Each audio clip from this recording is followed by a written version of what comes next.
Oh, you're recording it? Mm-hmm. Unit 7. Okay. Bradley, stay here, baby. Come on. What does the word fad mean? Merriam-Webster's definition of fad is a fashion that is taken up with great enthusiasm for a brief period of time, or a craze. Furthermore, according to the CDC, a fad diet is, quote, any diet that promises fast results and represents only a short-term dietary change. Whether it's the 17-day diet, the Atkins diet, or the many detox diets out there, most of us have or know someone who has fallen victim to a diet scheme. I know I have many family members and friends who have put their time and money into these so-called quick fix diets, and they always come out feeling like miserable failures. But why is this?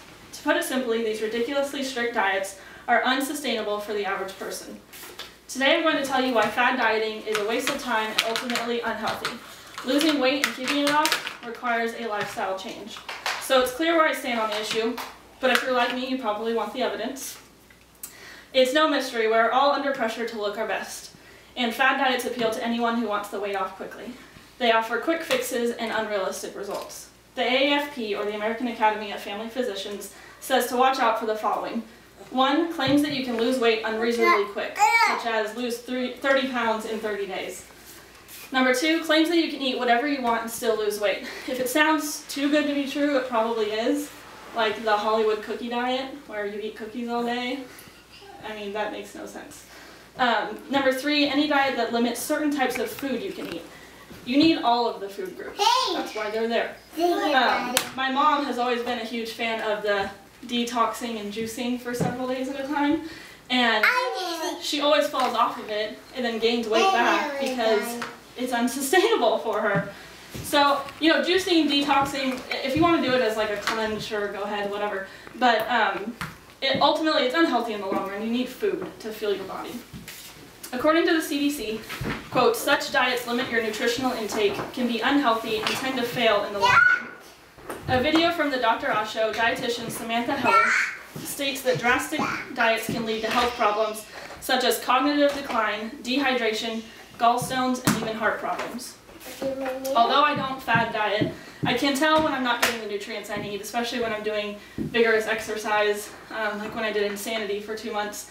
I had to significantly increase my calorie intake because I was putting out so much. Not only are they unhealthy, they are unsustainable. Eating little to no carbs, drinking only liquids, or cutting out all fat or all sugar is not realistic. Fat, sugar, and other so-called no-nos are okay in moderation and are actually encouraged by physicians and nutritionists. Cutting out all carbs or fats can ultimately lead to binge eating and at least gaining all of the weight back, if not more. There's a diagram here of yo-yo dieting, where you go on your diet and then you go into a famine response, so you are losing weight, but it's water and lean muscle mass, not fat. So it's unsustainable, so you fall off your diet.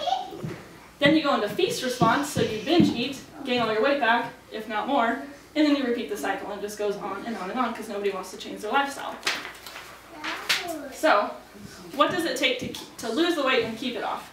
If you're serious about reaching your goals, stop dieting. You have to eat right and exercise. Losing weight, and more importantly, keeping it off, requires a lifestyle change. How many times have you heard, eat less and exercise more? I don't particularly like this whole statement because people take eat less a little too seriously, and they don't eat anything. What I mean is eat less bad foods, eat more good foods, and exercise. A WebMD article reviewed by Dr. Kimball Johnson in 2012 states you must have the right balance of proteins, carbs, and fats, as well as other nutrients. The USDA has put out a new My Plate rather than the food pyramid because they are focusing more on portion control rather than the food pyramid. So you can see you need your right balance of fruits, protein, veggies, grains, and then just a little bit of dairy. A study done by Harvard School of Public Health agrees that there must be a balance of the different food groups, as well as portion control. The same article says that the average restaurant plate is 2 to 3 times the serving that you actually need. So my tip for you is, if you have a problem with portion control, which I know a few people who do, then try a smaller plate, such as a salad plate rather than a dinner plate. And then wait 20 minutes before you get a second serving, because you may be full after that. So you may have noticed that I said stop dieting, and what I mean is stop wasting your time with useless diets. Of course, there's some diets that people have been successful with, maybe even some fad diets like Weight Watchers, but with Weight Watchers, are you going to buy their food for the rest of your life so you can lose weight? Probably not. Eventually, you're going to have to learn how to eat right and exercise more. You can't just sustain living on Weight Watchers forever. The people that have been successful with these diets are the exception. They've used this as a starting point to their weight loss journey, and the problem is that most people don't have the determination to do this long term. So they go from fad diet to fad diet expecting different results, and they're always disappointed. So just as I stated, eating the right foods is just the beginning. You have to exercise too. About a week ago, Nancy Helmich wrote an article for the Sun-Times which included several answers to weight loss questions from The Biggest Loser's most popular fitness trainer, Jillian Michaels. Jillian says, quote, "The key is to master a few simple ways to exercise that will burn the most calories in the least time." I actually have done many of Jillian's DVDs, and I have a few DVDs here that I regularly rotate so that I don't get bored doing the same exercise every day. Maybe you're not looking for weight loss at all. Maybe you don't have that problem. But even to maintain a healthy weight, according to a Mayo Clinic article, Dr. Edward Laskowski says you need at least 150 minutes of moderate exercise activity per week, or 75 minutes of vigorous exercise. Moderate would include walking, swimming, something like that. Vigorous would be running, circuit training, or dancing, or whatever.